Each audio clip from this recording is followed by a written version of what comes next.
Когато стане дума за нещо мистериозно и загадъчно, винаги става въпрос за загадъчни места, загадъчни хора и загадъчни локации. Но, приятели, какво ако ви съобщя всъщност, че има и загадъчни самолети, загадъчни полети и загадъчни кацания? Всъщност някои от тези самолети са широко известни, за по-голям процент, може би от тях много малък процент от вас знаят, но всъщност бих искал да ви споделя днеска съвсем други самолетни полети. Сигурен съм, че повечето от вас изобщо даже не знаят за какви самолетни полети и за какви самолети става въпрос. Но, приятели, наистина днес в това видео съм сигурен, че ще бъдете максимално изкефени и съм сигурен, че максимално този видеоклип ще ви хареса. Аз съм Айхан Мипая, приятели. Ако на края на видеоклипа сте сметнали този видеоклип за интересен, образователен и ценен, бих се радвал за един лайк и абониране с камбанка, тъй като вие ще получавате известия за всеки един качен видеоклип от мен.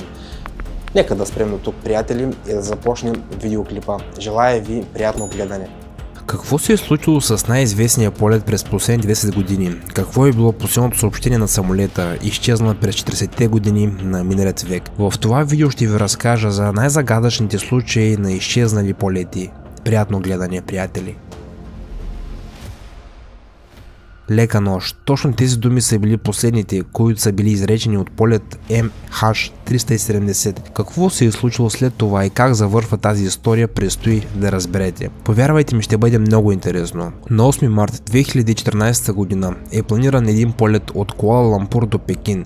Боингът е трябвало да превозва хора. Той е успял да попере 227 души и 12 други членове на екипажа. На капитанското място е седнал 53 годишният Захари Ахмад Шах, опитен пилот, който е работил за Malaysia Airlines в продължение на 33 години. Вторият пилот също е бил изключително опитен, с безупречна репутация.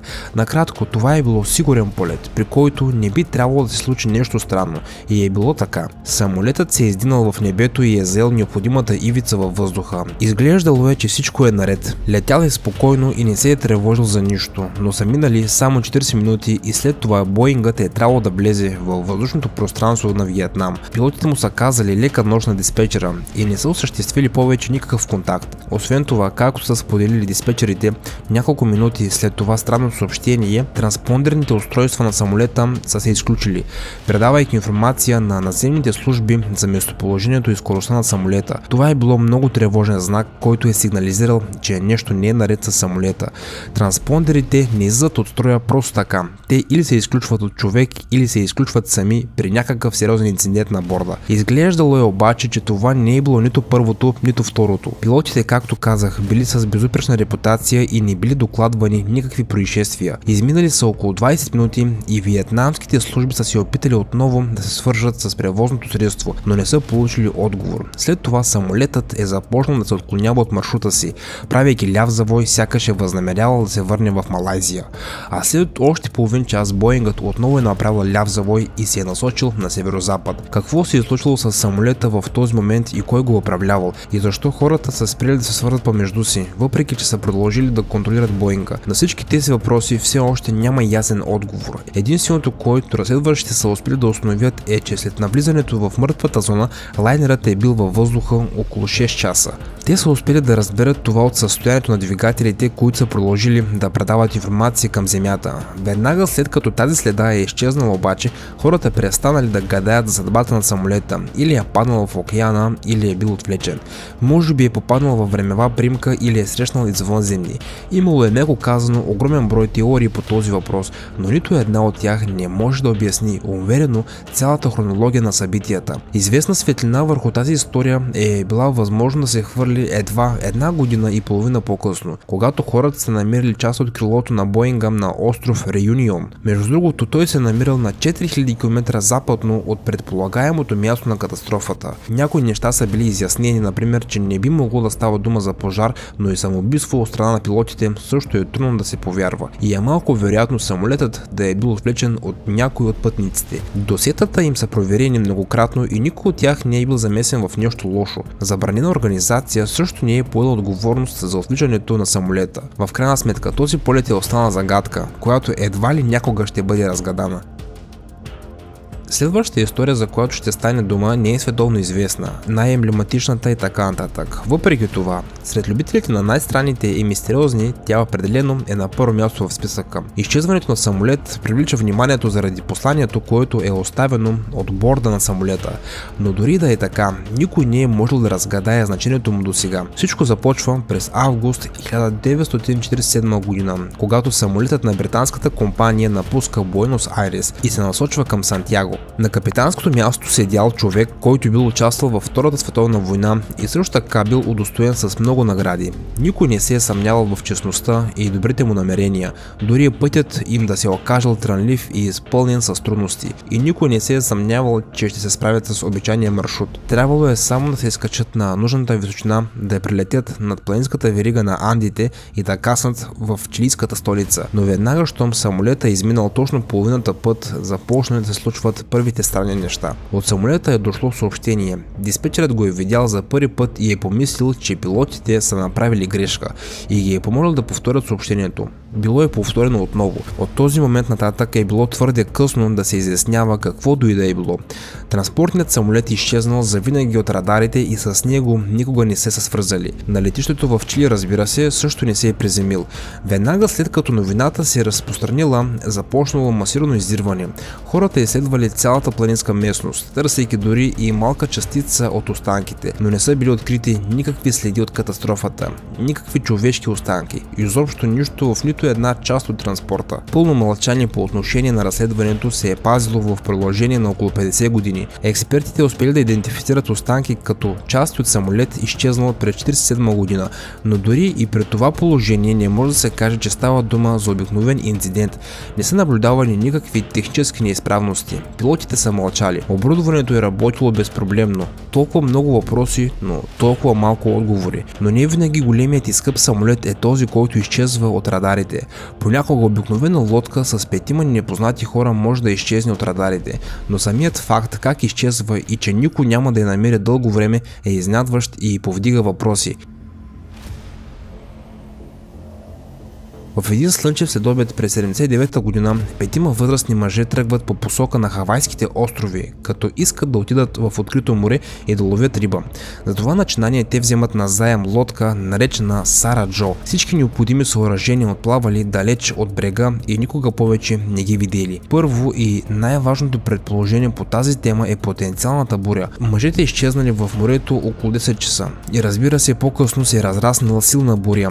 Изглежда, че въпросът е решен. Те са се отдавили, но ако това е така, защо тогава на този ден, на следващия ден, седмица, месец, дори и година по-късно, на брега не са извадени нито фрагменти от лодката, нито останки от тела? И изобщо, ако някой не знае, бурята непосредствено в морето се усеща по съвсем друг начин. Във водата всичко е много по-снизходително, така че все още е имало шанс за оцеляване.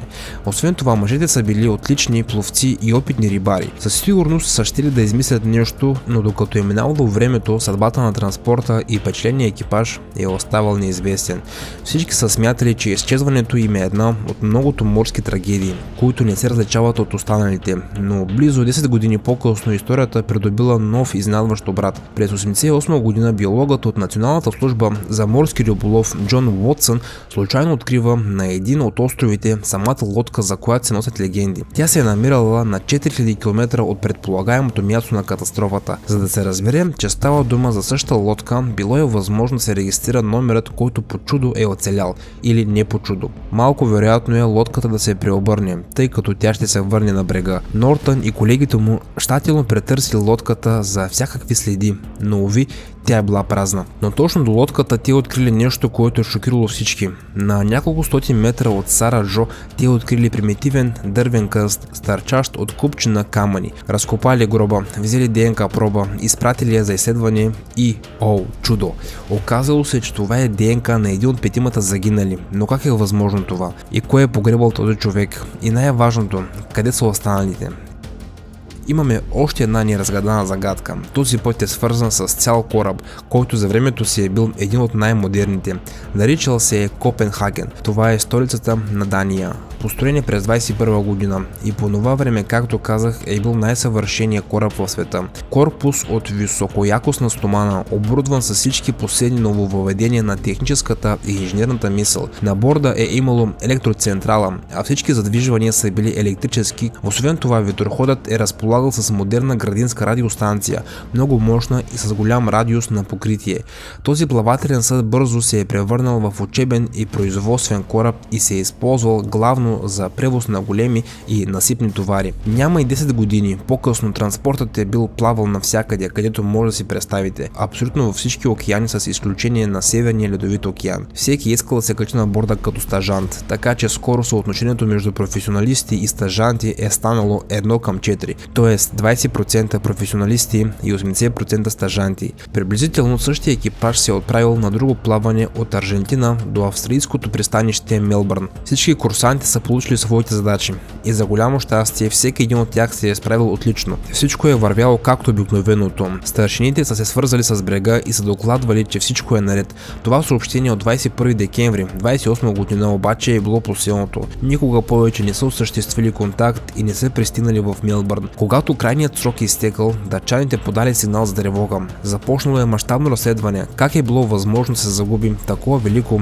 инженерно творение? Не при буря или нещо подобно, а с едно щракване на пръста. Датското правителство е било толкова разгневено, че дори обявило награда за всякаква информация относно изчезналия кораб, но така и не е било намерено нищо. Освен това е била организирана специална комисия, която допълнително е прегледала всички чертежи на ветрохода в търсене на дефект, но такава не е била открита. Минали много години и било решено търсенето да бъде прекратено. Хората са се отчаяли и вече са били приели факта, че този транспорт е изчезнал в небитието без никаква информация. Както изведнъж на югозападния бряг на Африка, по-точно на брега на Намибийската пустиня, открили 7 от скелетите, които били облечени в полу и стоящи морски качулки. Всички признаци говорили, че това са членове на един и същи екипаж, но къде е самият кораб и всички останали?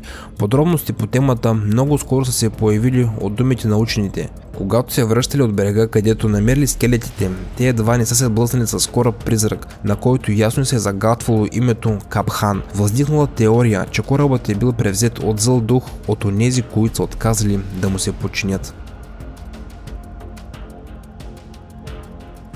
За колко от тези полети знаехте и за колко не, бих се радвал да видя вашите коментари долу под този видеоклип, приятели. Предполагам, че знаете, отговарям на всеки един коментар, тъй като за мен това е удоволствие, приятели. За мен е удоволствие да видя и да прочета наистина какво мислите вие. На вас видеоклипа хареса ли, приятели? Коя част ви допадна повече и коя по-малко, бих се радвал долу в коментарите да се чуем. Аз бях Айхан Фай, приятели. Ако сте сметнали този видеоклип за интересен и образователен, бих се радвал за един лайк и абониране с камбанка. Очаквайте съвсем скоро много нови и интересни видеа от мен, приятели. Чао и до скоро!